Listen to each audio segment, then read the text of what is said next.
හයි කොහොමද ඉතින් ඔයාලට? ඔයාලා දන්නවද ගෑනු ළමයි ලස්සන වෙන්න කරන ටිප්ස් එකක්? මේ බලන්නකෝ මේ අයිස් කැටයක්.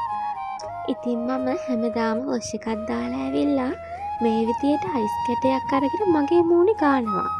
මේක හරියට මැජික් එකක් වගේ. මම විතරක් නෙවෙයි මේක ගොඩක් ගෑනු ළමයි කරන ලස්සන වීමේ රහසක්. මේ විදියට අයිස් කියුබ් සත්කාර කරනකොට මුහුණ කූල් වෙනවා.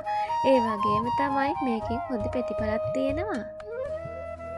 මේ විදියට අයිස් කියුබ් සත්කාර කරලා ටිෂු වැහකින් පිහදානවා. හරි. මම ඉතින් හැමදාම මේ දේ කරනවා. ඔයාලත් කරලා බලන්නකෝ. ගිය පාර බ්ලොග් එකෙන් මං ඔයාලත් එක්ක මගේ උදේවරුව බෙදාගත්තා. මේ තමයි හවස් වරුව.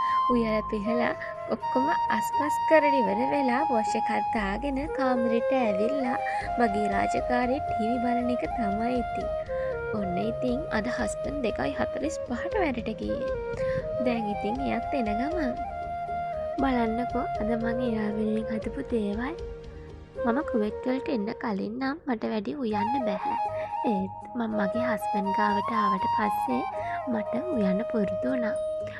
මේ තමයි අපේ ගෙදර හුරතල. මුළු දවසම නිදා ගන්නවා. හැබැයි රැට නැගිටලා.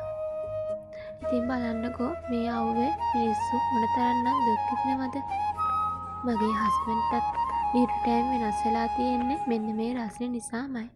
හැබැයි එයා වේලාසන ගෙදර එනවට නම් මං ගොඩක් කැමතියි.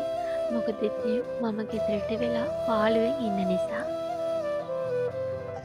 එහෙනම් ඉතින් මමත් ගිහින් එන්න. බයි බයි.